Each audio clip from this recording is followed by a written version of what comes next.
That's sweet. Yeah, I like that. This guy's got to do his Instagram thing. Fuck you, get out of here. That's no, not allowed to do that. EMZ up in here. I don't get it. I don't get it at all. But you are talking Neandertalk. Let's go.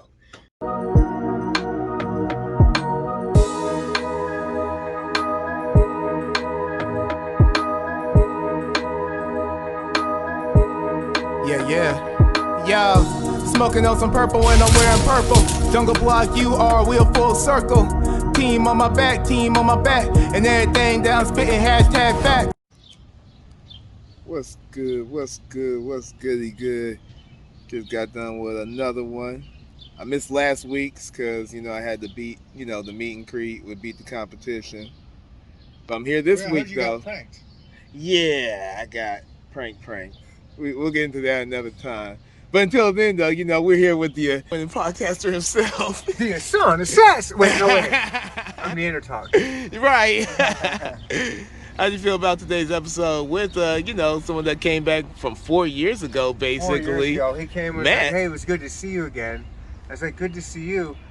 And we had such a good time 4 years ago. I didn't realize it was that long. He goes, man, it's been like 4 years. I was like, I guess it has been. Jeez. Like, I can't even... It's crazy to think that I've been doing the podcast for that long. And then some. And then to have someone from 4 years ago to come back on, it's like, shit. I should have had him on sooner. This was a good time. He brought his friend. We talked rugby. We talked international travel. My face is still sore from smiling so much. This is why I do the podcast. I want to drink whiskey, and I want to chop it up with fun people and laugh my face off. This was fun. I love it. Hell yeah. Right there, so I hope y'all enjoyed the episode. Be sure to subscribe and check out everything on Spotify, Apple Music, Neandertalk Podcast. Yeah. Yeah. Especially to any of the players that we coach right now that end up listening to this. But They won't. we literally had it was just crazy, seeing ex-pros out there and they smoked us, and it's like I got a yellow card in this game, and well, maybe there's one other time I've had fans yell louder at me than that, but they're just, the feeling, you're like, are we gonna get in a fight with these people when we go to the locker room? Like, are they gonna jump us? Like, what's going on? And these guys, they've grown up in this. It's like they've grown up in this neighborhood. This is their rugby club. They played from being a little kid. They play rugby barefoot when they start. They don't wear cleats until high school or something, or later on when you're middle school or something. They play barefoot. They've been playing with each other all this time. It's like their home, club. It means a lot. It's like rugby's got some tribal, seriously tribal ancient mindsets into the way people are protective about where they're from, and these people are coming to our grounds, you know what I mean? It means this game means a lot. We can't let these Americans beat us on our home field. We don't want to hang their little plaque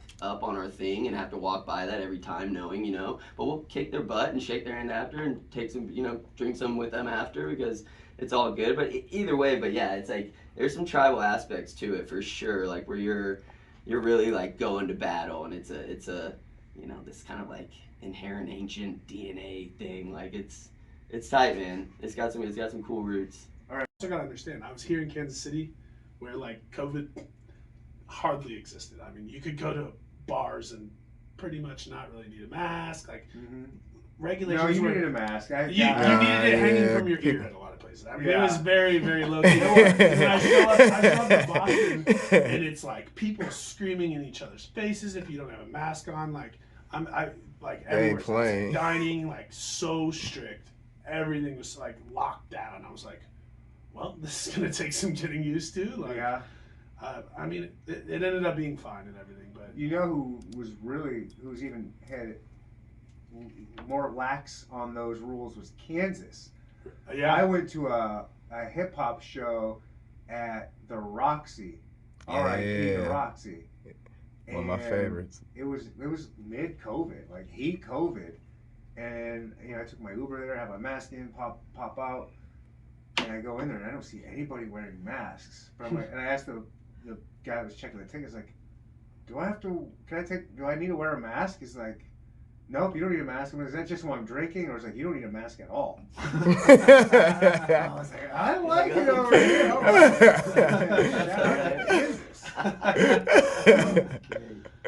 It takes off soon. Yeah. But, I mean, yeah, no, it's like the thing is, we end up getting kids, you know, they give it their shot. It's their senior year. Oh, whatever. Let me try this new sport. I've heard it's fun. You know, like we have a kid, he's a top 10 D lineman, and he came out and he's playing rugby and he's killing it. Nice. You know, and it's like he like, it's just, it's so funny because, I mean, I think I said this to you when I was here last time. My biggest regret from high school is not playing rugby earlier. Mm-hmm. I started my senior year.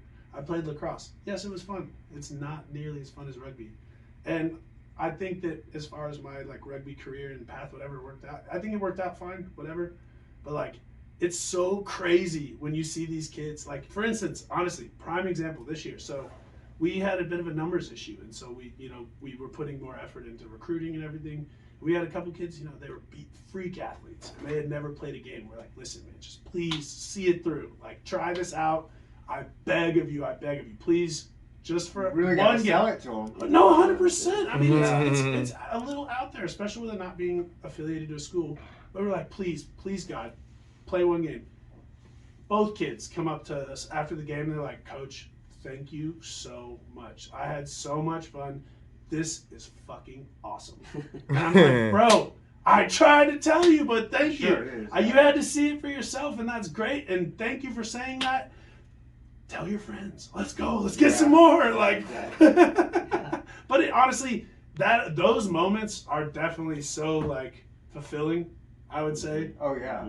Or like you stole one. Or like you want him over. You want him over. Or when you see the kid who you know he might not get in the game, or it's his first or second rugby game, he gets the ball on a breakaway and he's grinning just ear to ear. You're like, okay, this is awesome. You know. Rich man from those experiences. They flew me all over the country. I met amazing people. I saw cool things. I got to play 2 rugby games in the Coliseum in LA. Like, that's crazy. We played out in Coney Island in New York. I mean, just unbelievable venues. So, I mean, I wouldn't replace that, or I wouldn't, take back any of that. It was amazing. But, it just, as I'm getting older, I'm 33 years old. You gotta move on a little bit, if you're. It's a shame. Is this the excuse?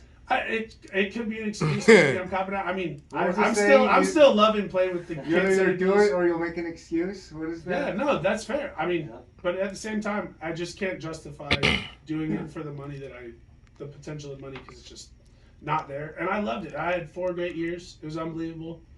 Like I said, I wouldn't trade it for anything. You're a professional athlete. That's cool to tell people. Yeah, I mean, like, I played professional rugby. I was in the MLR. Yeah. I know you've never heard of it. I played in it, baby. Straight up. I mean, to be honest, it was so cool. I bet it was. Come on. The whole thing for me though, in the beginning, I went down to New Orleans with no promises. Like, that was like team you played, the first team? My first team was the New Orleans Gold. Oh, get out of here. How did you get hooked up with that? New Orleans. What a great city to go. Unbelievable. I love that place. I'm going there in June. Cannot wait. Oh, that's right. That's why we're doing this podcast now. I'm going to Vegas. You're going to New Orleans. Yes, sir. Yes, sir. But I didn't have any contract guarantees of any kind going down there. But I was like, you know what? I'm done. I don't want to pay to play. I want to get paid to play.